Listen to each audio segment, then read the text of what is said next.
Kunja Bihari.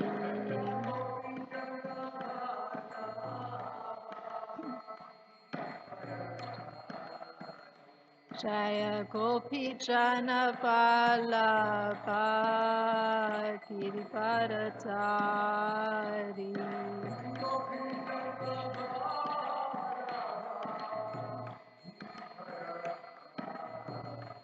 Jaya Gopi Jana Vallabha Girivardhari.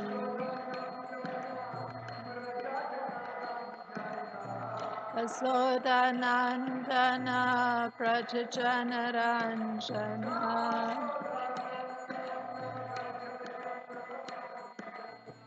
Yasodanandana Prajajana Ranjana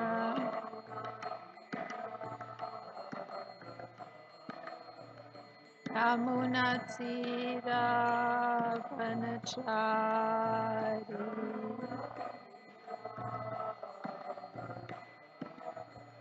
Yamunatira Vanachari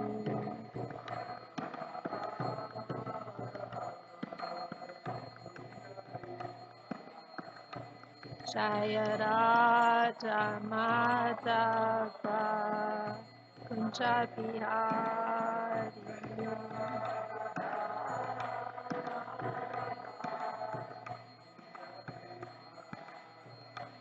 Jaya Radha Madhava Kunja Bihari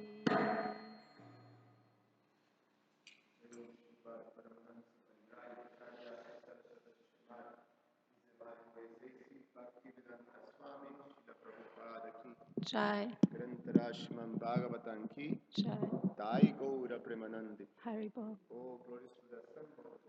Hare Krishna Hare Krishna Hare Krishna Krishna Guranga Ranga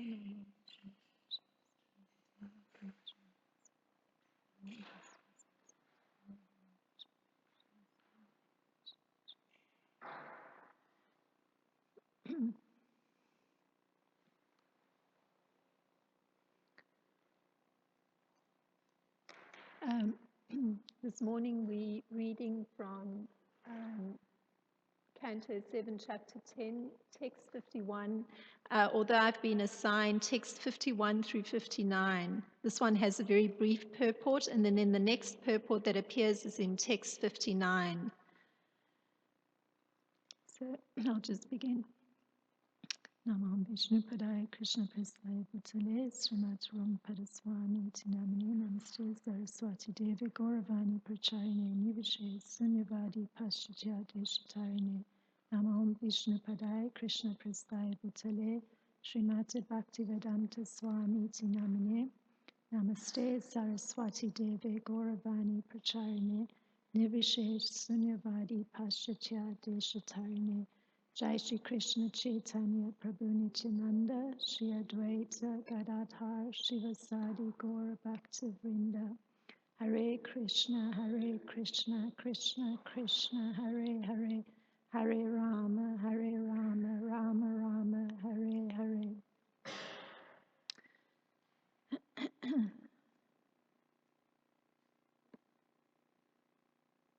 So text 51.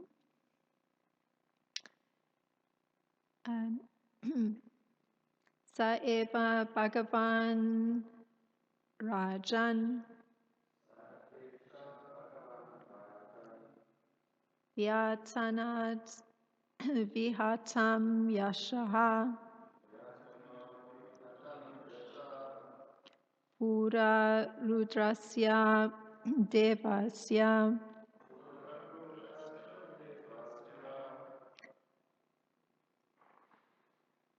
Mayena Nanta Mayena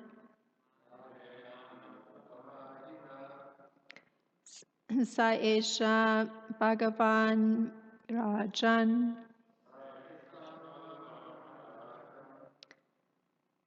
Vyatanod Vihatam Yashaha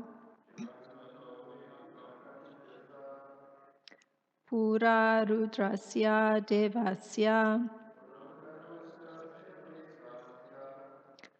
Mayenanta Mayina. Please chant.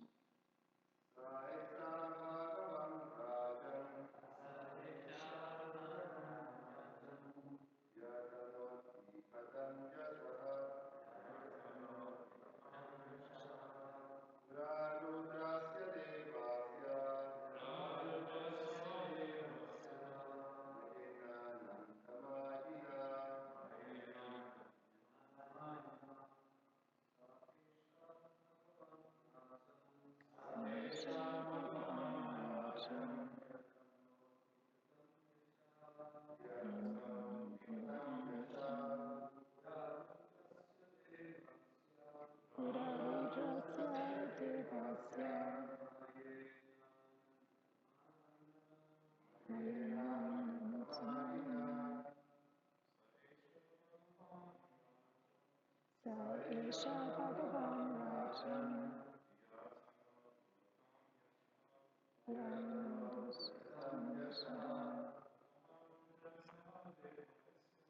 Pararudrasya Devasya Mayenanantamayina.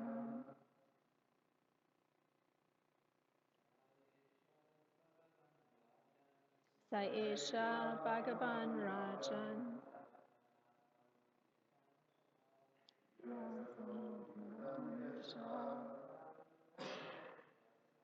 Pararudrasya Devasya Mayenantamayina. The word for word translation. Saesha Bhagavan, the same personality of Godhead Krishna, who is Parabrahman. Rajan, my dear king, Vyata not, expanded. Vihatam, lost. Yashaha, reputation.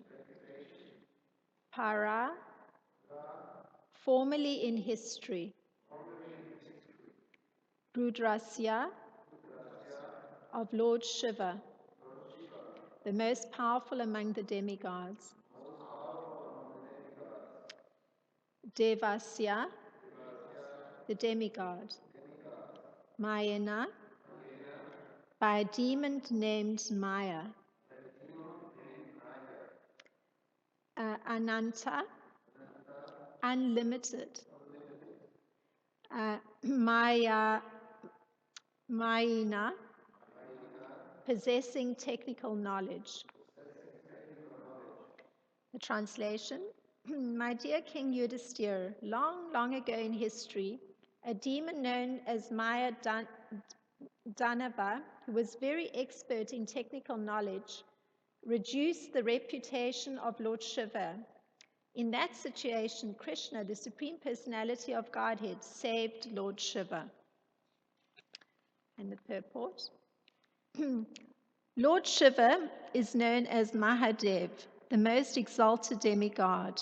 Thus, Vishwanath Chakravarti Thakur says that although Lord Brahma did not know the glories of the Supreme Personality of Godhead, Lord Shiva could have known them. This historical incident proves that Lord Shiva derives power from Lord Krishna, the Parabrahman. So I'll read all the way through to text 59, since that is what is assigned for today. And I'm actually going to put a focus on text 59, since it seems to kind of encapsulate what's transpired through the purport. So text 52, I guess I'll just read the translations. Maharaj Yudhisthira said, for what reason did the demon Maya, Danava, vanquish Lord Shiva's reputation? How did Lord Krishna save Lord Shiva, and expand his reputation again. Kindly describe these incidents. Text 50, text 54 to 55.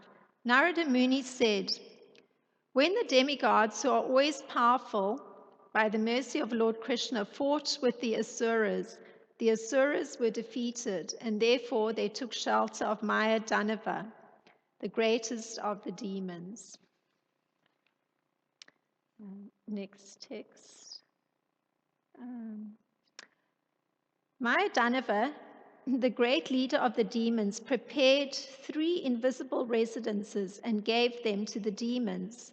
These dwellings resembled airplanes made of gold, silver, and iron, and they contained uncommon paraphernalia. My dear King Yudhisthira, because of these 3 dwellings, the commanders of the demons remained invisible to the demigods. Taking advantage of this opportunity, the demons, remembering their former enmity, began to vanquish the 3 worlds, the upper, middle, and lower planetary system. So text 56, translation. Thereafter, when the demons had begun to destroy the higher planetary systems, the rulers of those planets went to Lord Shiva, fully surrendered unto him, and said, Dear Lord, we demigods living in the 3 worlds are about to be vanquished. We are your followers. Kindly save us. Text 57, translation. The most powerful and able Lord Shiva reassured them and said, Do not be afraid. He then fixed his arrows to his bow and released them towards the 3 residences occupied by the demons. Text 58. Translation. The arrows released by Lord Shiva appeared like fiery beams emanating from the sun globe and covered the 3 residential airplanes, which could then no longer be seen. And here's text 59, which I'm going to put a focus on. So this one I'll read both the Sanskrit and the translation.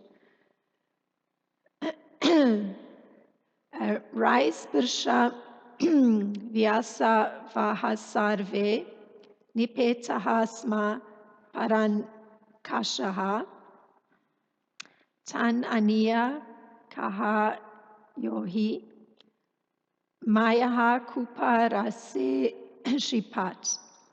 So the translation of this is, attacked by Lord Shiva's golden arrows, all the demoniac inhabitants of those 3 dwellings lost their lives and fell down. Then the great mystic Maya Danava dropped the demons into a nectarian well that he had created. And the purport. The Asuras are generally extremely powerful because of their mystic yogic power. However, as Lord Krishna says in Bhagavad Gita 6.47, Yoginam api sarvesham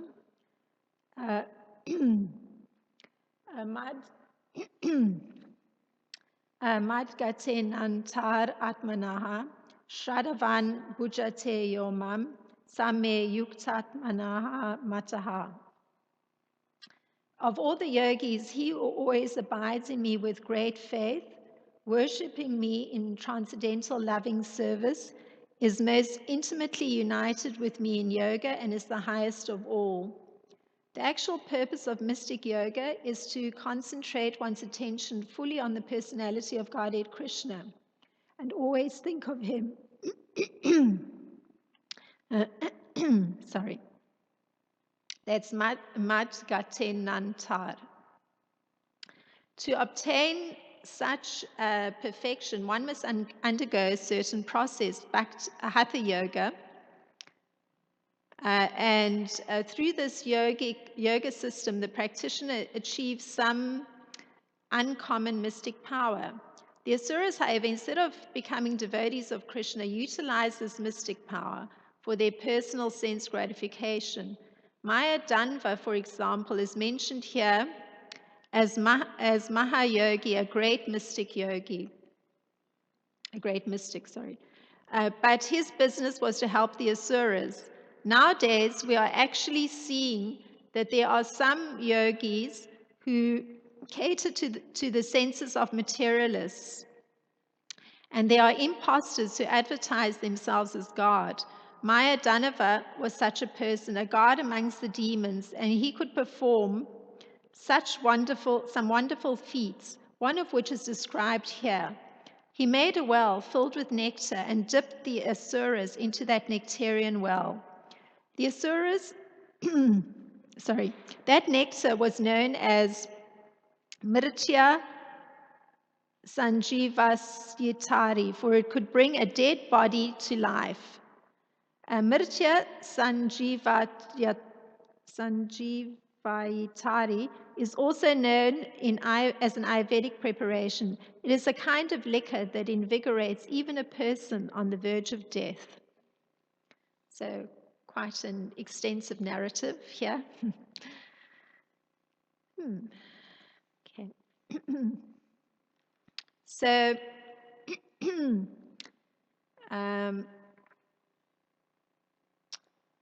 immediately in this narration, Srila Prabhupada is drawing our attention to the purpose of mystic yoga. And this is a very important focus in this particular set of verses, because we see the action of two great personalities, or at least we see the action of one great personality, and the other one we're going to come to, meaning Lord Shiva. So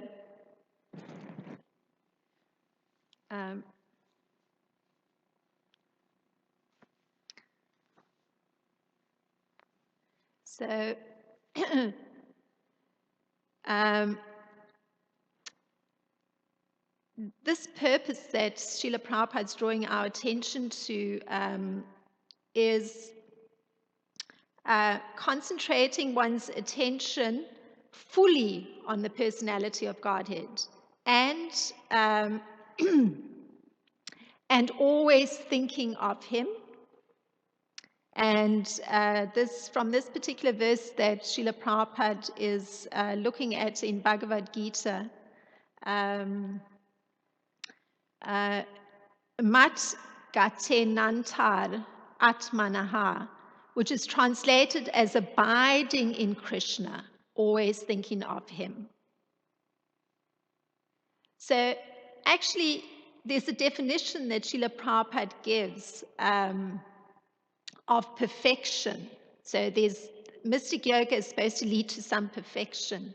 So abiding in Krishna and always thinking for Him is actually the definition that Srila Prabhupada uses for perfection.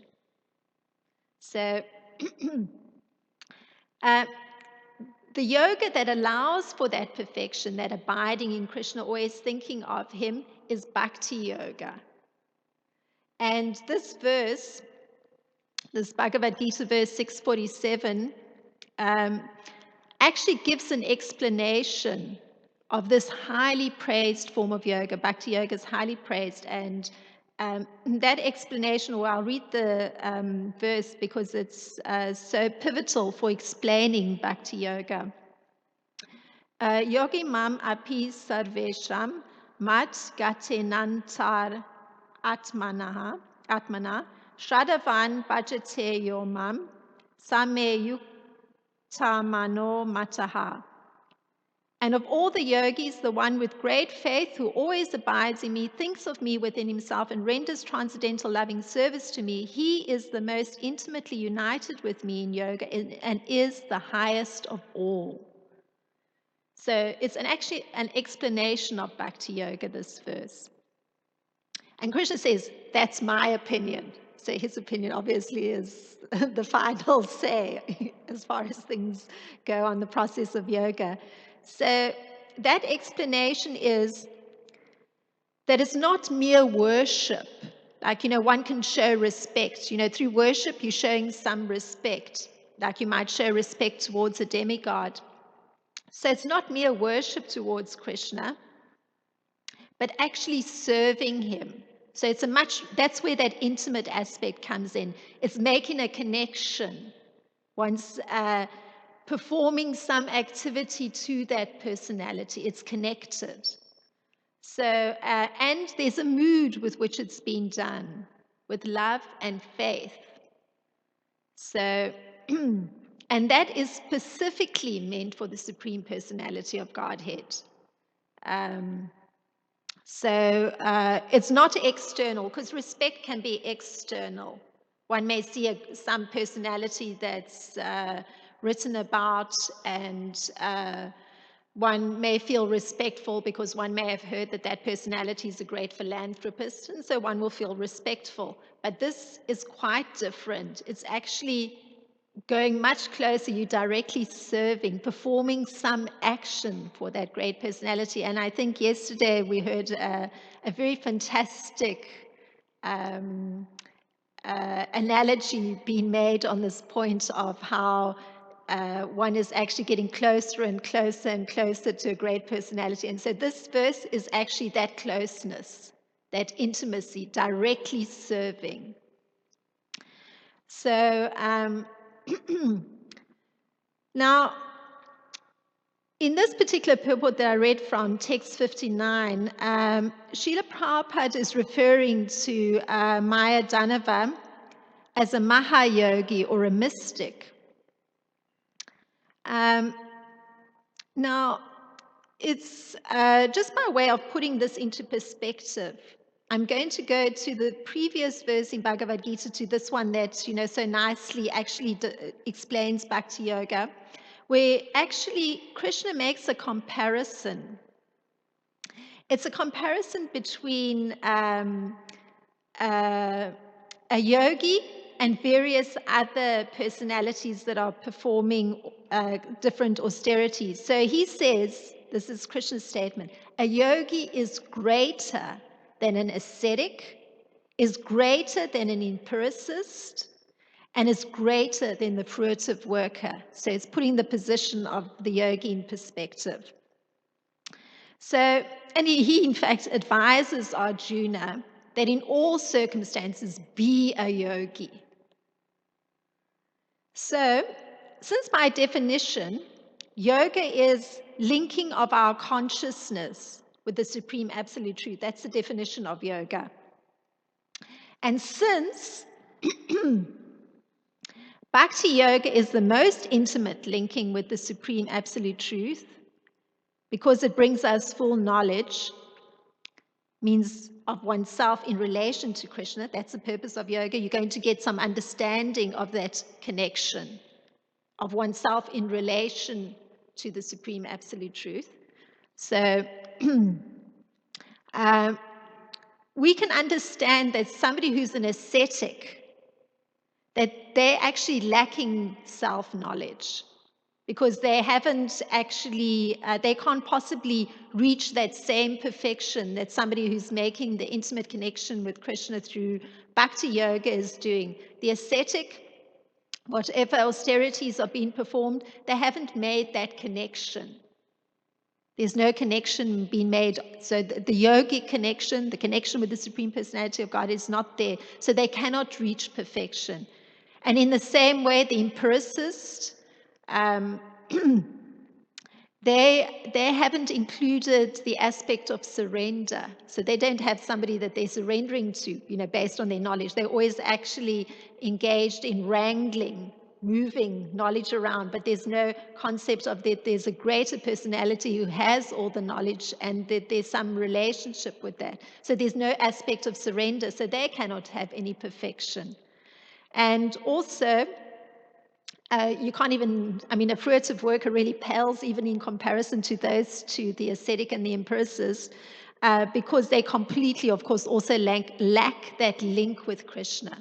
So you can see that already the yogi's been put on some platform. So I'm just backtracking.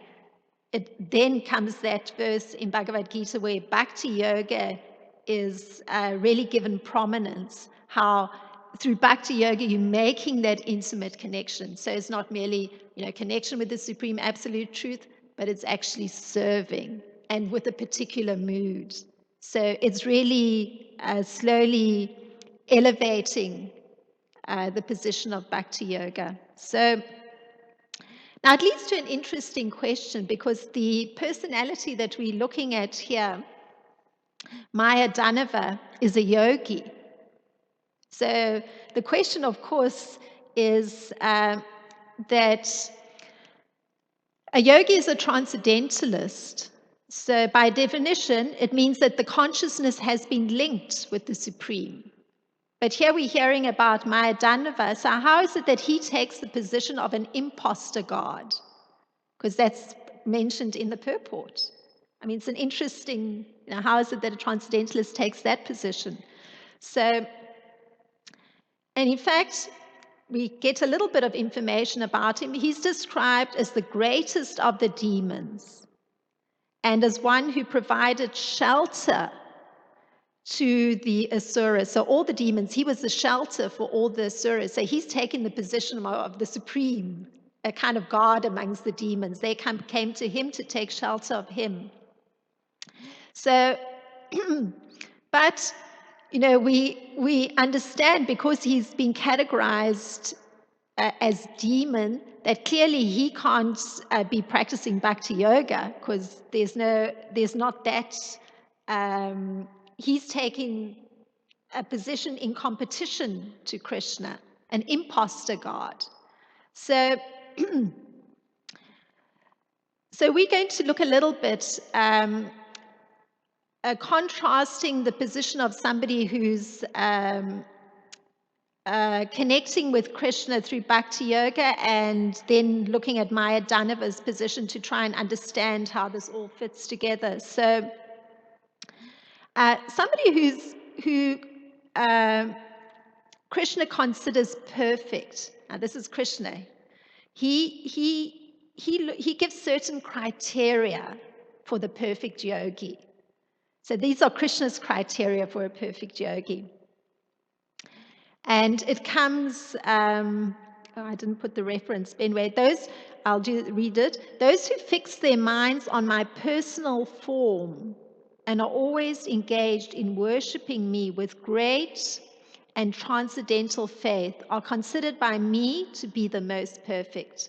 So the criteria that Krishna gives for a yogi, or a perfect yogi, is that everything is done for him. I mean, everything has been done for Krishna.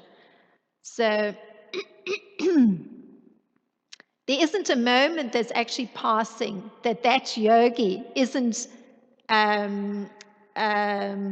devoting activities to Krishna. So that's Krishna's criterion of a perfect yogi. Always worshipping Krishna, and there's transcendental faith, and they're always engaged in that way. Always. That's the word, always. There's not a break in it. It's constant. So that's the perfect Krishna's criteria for the perfect yogi. Now, it becomes clear when you think about that always aspect that a person has to be transcendentally situated in pure goodness to be engaged in such worship. Now, what is meant by that is that the person is no longer identifying the body with the soul, because that's a common confusion. It's no longer that problem.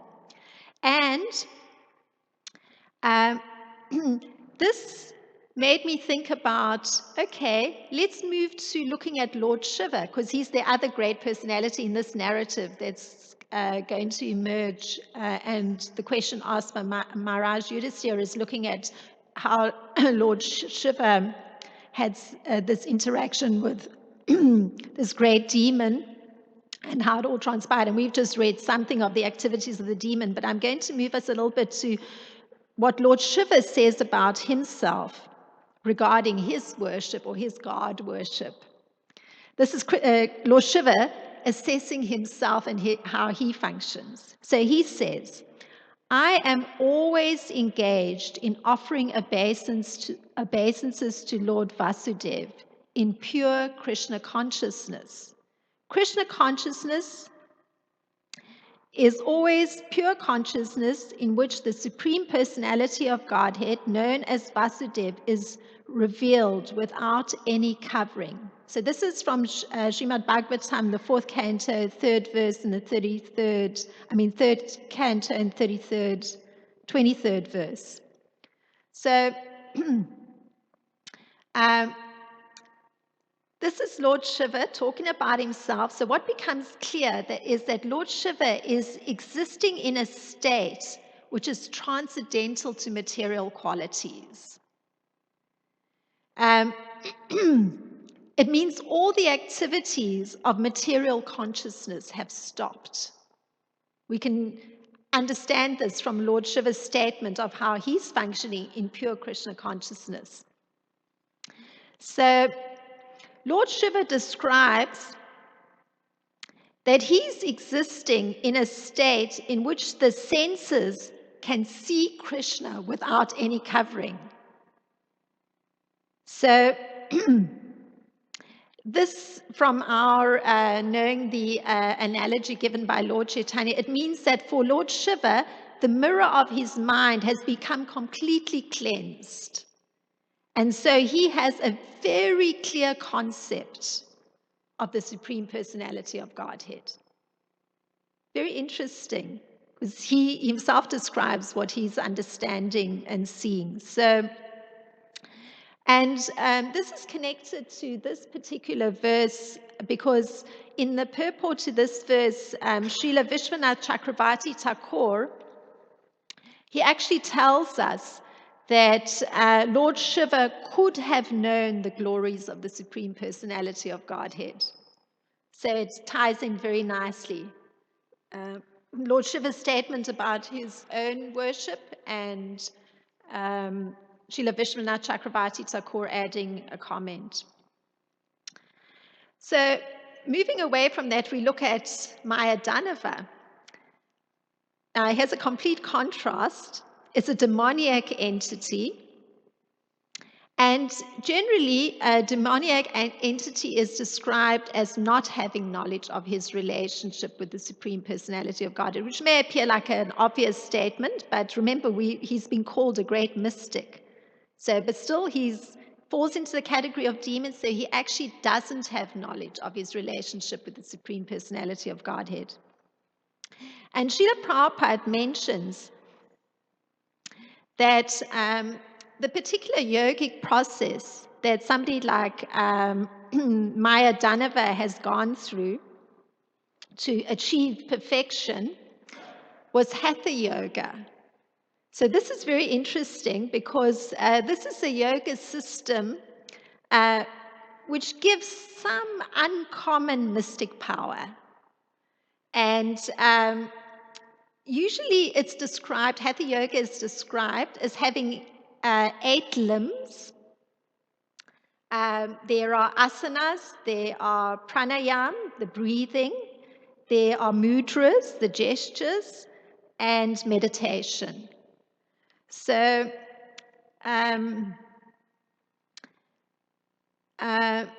so in keeping with the physical aspects of Hatha Yoga, or the techniques of it, there of course are certain benefits that come.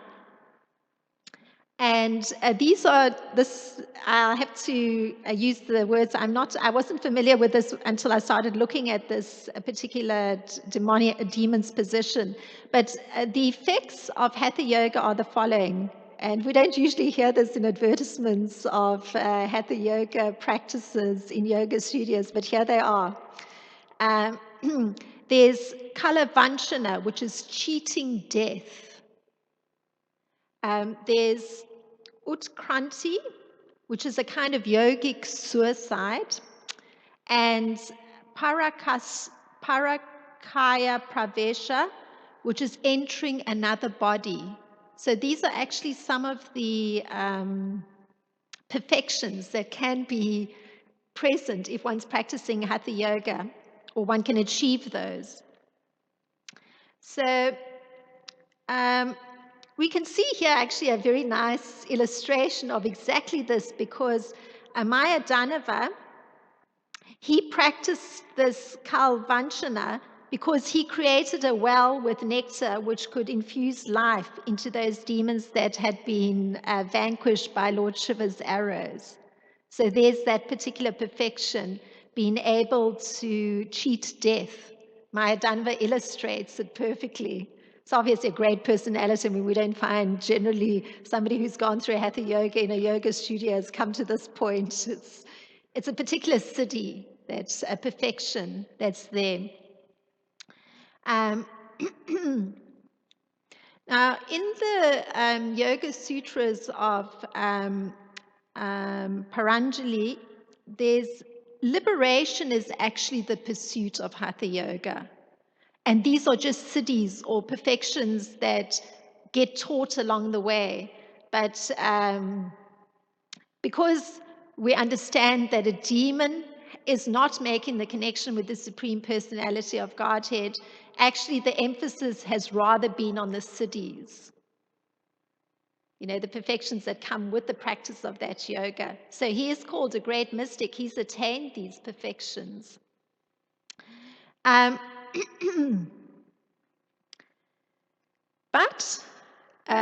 Krishna's description of such a personality, because he's classified as a demon, is that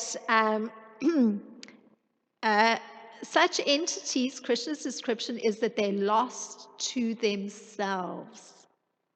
The self has to have made that connection with the Supreme Personality of Godhead. If there's not that connection, lost to themselves. The self is not known, it's lost.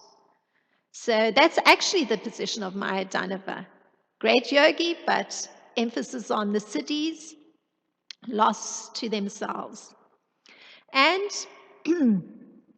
generally, and this is Krishna's description of the demons in Bhagavad Gita 16:9, he says they are engaged in works that are unbeneficial and horrible and are meant to destroy the world. So you don't usually think that a yogi is doing that, but Maya Danava, we see that he was actually creating these mystic dwelling places, these airplanes made of gold and silver and iron. You don't usually think of a heavy airplane iron, but so he did these heavy metals. And within these airplanes, the commanders of the demons were able to reside. And on top of it, even though they had these incredible metals, they were invisible. So great mystic yogi. But what was the purpose of that? It tells you, demoniac. As soon as those commanders of the demons are there, they remember their ill feelings towards the demigods, and immediately they begin destruction. They start destroying things, you know, including attempting to destroy the upper planetary system where the demigods reside, Lord Shiva's abode, and that's when the demigods come to Lord Shiva, and we just read that particular narration through the verses. So I guess this particular section just drew my attention to the this contrast between the different yogic processes and how actually the perfection that comes from bhakti yoga differs so greatly from the perfection of a yogic system that is used by the practitioner in such a way that the emphasis is not on the connection with the Supreme Personality of Godhead. So that's what emerged for me from reading this little section, which actually was highly narrative like. So These are some thoughts, if there's anybody would like to share a thought.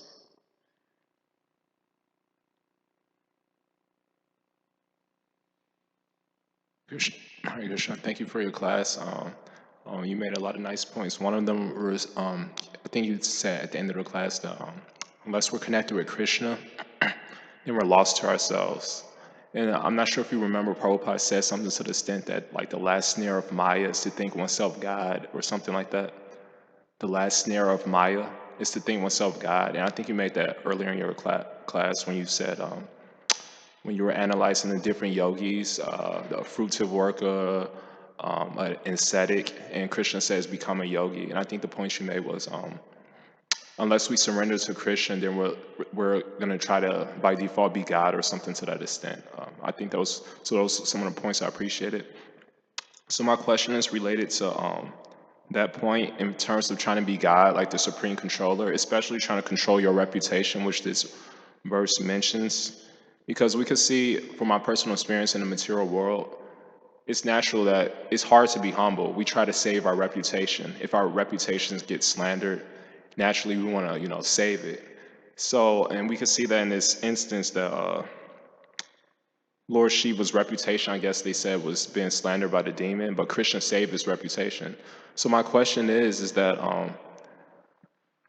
as practicing devotees, how do we know from our personal perspective to distinguish between wanting respect and justice? Because suppose somebody slanders our reputation, that's something we have no control over, because somebody slanders our reputation, then another person slanders our reputation, then we're trying to defend it, while wasting so much time when we could be, engaging in Christian consciousness. So how do we know that if it's justice, because sometimes we like to justify our actions as revenge. We like to justify revenge as justice. How do we know if it's just justice, real justice, or just wanting to, save our reputation due to pride? Okay. Yes, I didn't deal with in which way Lord Shiva's reputation got hurt, but I guess just by virtue of the fact that Maya Danva found a way to go around Lord Shiva's attempt to destroy the demons in the airplanes, those mystic airplanes, that even though the demons fell down, which this verse put an emphasis on, he found a way to actually resuscitate their lives. So that, I guess, it'll go on the narrative, but that would have been, I guess, a little, could appear to be a dent in Lord Shiva's reputation, that he wasn't successful in preventing the asuras from beginning their destructive work. So your question dealt with, like, on a personal level, if one is actually finding that persons are harming one's reputation in some way, maybe coming left, right, and center, and how does one know if an action that one takes is a just action, or is it an action that is of a different kind? Just or not just. So because we all have taken to the process of bhakti yoga, so our process is to connect with the Supreme Personality of Godhead. And the particular quote I read early on was that Krishna defines the bhakti yoga practitioner, or the whole process, of one of performing service to him. So, and with a particular mood, with love and faith that one's going to reach that goal of becoming perfect in one's relationship with him. So taking that into mind, that is actually what we're doing. That is the process. We're on that path. So if we're on that path, our whole approach is that we're going to also treat others, particularly in the fellow bhakti yoga practitioners, we're also going to see them as persons that one respectfully looks at, because they also are engaged in the process of bhakti yoga, they're also trying to serve with great love the Supreme Personality of Godhead. So there's always a respectful mood to a fellow bhakti yoga practitioner, even if it appears that that person is in some way not understanding one. Appears that that person is perhaps slighting one in some way, even if it appears that that person is somehow even harming one by saying ill words about one, even if it appears like that, one shouldn't change one's view that this is a person who's engaged in the process of bhakti yoga. I feel respectful because I understand this person is trying to serve the Supreme Personality of Godhead with love. I mean, one just keeps that very strongly in one's mind. If one finds oneself feeling unhappy, however, because one is hearing or processing what one is hearing as somehow detrimental to oneself, or it's not in keeping with the image of one has of oneself, or it somehow is appearing to slight one in some way, even if it comes like that to oneself, it is better to go, rather than lose that respect for that person, because after all, one is responsible for how one is perceiving and processing. It is better to go to somebody that one has a good relationship with in that sangha of devotees, those that have taken to the process of bhakti yoga, and reveal one's mind. Actually share, I am feeling slighted, or I feel my reputation has been harmed, even to take it broader, because I see myself in this way, but what I'm hearing here is not in accord with how I see myself. So open one's heart, reveal one's mind to somebody that one has a relationship with. And then one can actually hear in a more objective way, well, in this case, what I understand of this person who's also practicing bhakti yoga, this personality does things this and this way. This is this aspect of their character. In your case, what I know of you is this and this. You may have a sensitivity or whatever it is, but the person that's close to you will actually be able to give support and keep one grounded so that one doesn't get pulled away from the whole process of bhakti yoga because one's mind is getting disturbed, because one is now thinking that one is being slighted or one's reputation has been harmed. So it's essential to go to a fellow practitioner that one trusts and reveal how one is feeling, but never change the mood of respect. And if it's getting hard and you're finding yourself veering towards disrespect, it's definitely a sign to go and open your heart to a fellow bhakti yoga practitioner.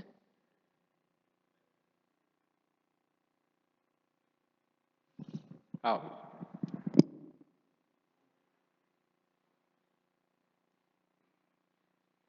That's mentioned in Nectar of Instruction. Revealing one's mind in confidence is one of the important little points in practicing bhakti yoga. Very important.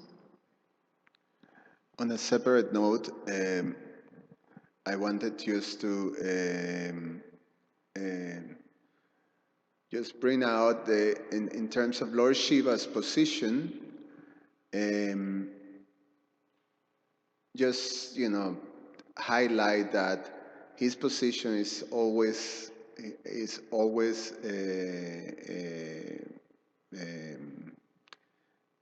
perfect in terms of his consciousness.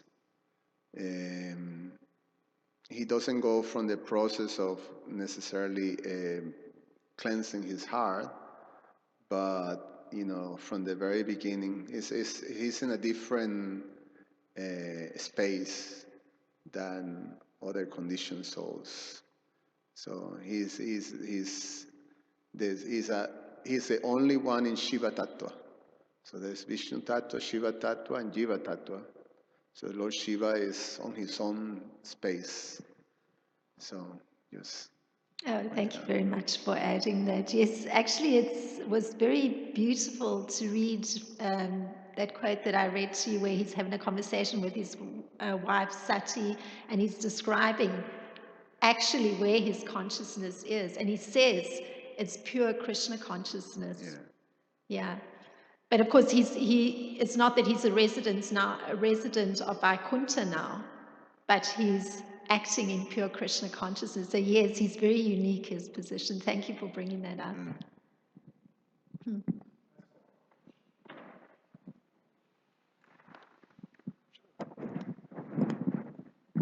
Thank you for your answer. That made things very clear for me. And so my other question is kind of on a flip side of the coin of that. And that's what I appreciate about the Acharyas.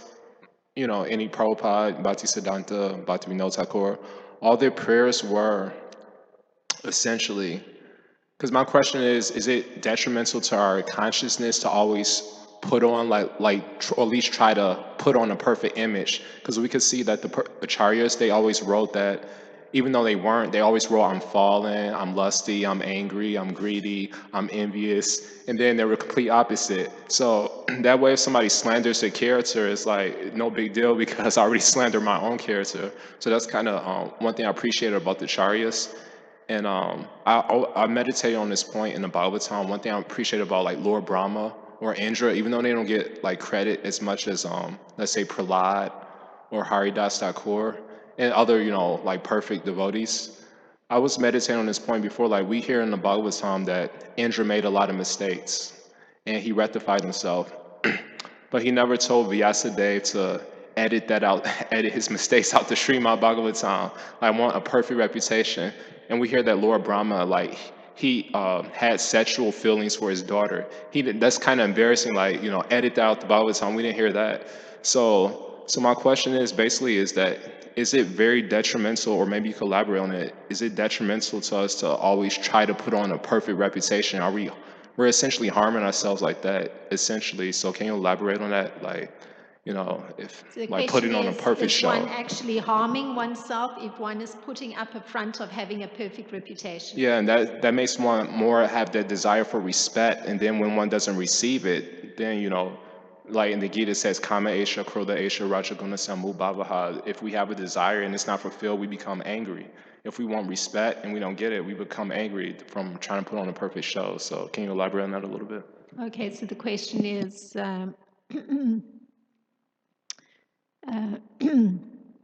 is it harmful to oneself to put up a front of having a perfect reputation? And if one is not receiving respect and becomes angry, how does that play into the whole equation?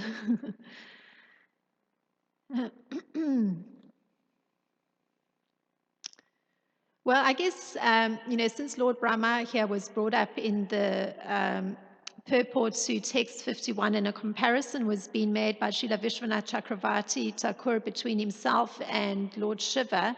And Srila Vishwanath Chakravarti Thakur was saying that Lord Brahma didn't know all the glories of the Supreme Personality of Godhead, but Lord Shiva may have known them. So Lord Brahma, in that particular pastime where he actually wants to prove his supremacy over Krishna, so there's a pride component that enters. He actually goes through a very what would be the word, a big change of consciousness when, to his surprise, he sees that the very cowherd boys and cows that he thought he had stashed away in a cave, he actually sees them continuing with their activities. So it becomes very clear to him the greatness of Lord Krishna. And then he actually says numerous prayers after that, glorifying Krishna's position. So this was, of course, orchestrated by Krishna, because Krishna is very kind to the personalities that are trying to serve him. So he brings into consciousness that particular aspect of one's personality, or the particular what one say quality that's emerging in one's mind that's not conducive to the whole process of serving him. So in Lord Brahma's case, it was the pride factor. In one's own case, if it's becoming apparent that one is looking for respect and is a little bit angry because one's not getting it, then one should see it that it's actually a kindness on the part of Krishna that this has been revealed to one. It's such a kindness. One may have been oblivious that one was functioning that way. But thanks to the process, that one is a bhakti yoga practitioner, one is attempting to serve Krishna, and Krishna says it's intimate. So the intimate response of Krishna is to reveal that to oneself. So it's a great blessing that it's been revealed to oneself. So rather than focusing on, yes, now let me look for all the circumstances in which this is shown to be the actual fact, the respect is not being given, rather than using that approach, which is a lot of energy wasted. Because one is practicing bhakti yoga, one goes back and looks at the relationship with Krishna. So the relationship with Krishna is, it's been revealed to me that right now I'm looking for respect and I'm not getting it. Okay. One actually goes to Krishna humbly and is grateful that he's actually shown us this. Because it's a blessing that's been given, that one's been allowed to see that. So one prays that now that this has been revealed to me, let me somehow be able to go past this. Give me the intelligence for how I can actually stop putting my energy into this looking for respect. So one of the things that's advised generally is that you want, better to give it to others. So one may now be looking for respect, so it means that one may not fully be comfortable with feeling respected and comfortable with the whole concept of respect, but one can start to practice being respectful towards others. Because when you start practicing, you start to know what it looks like.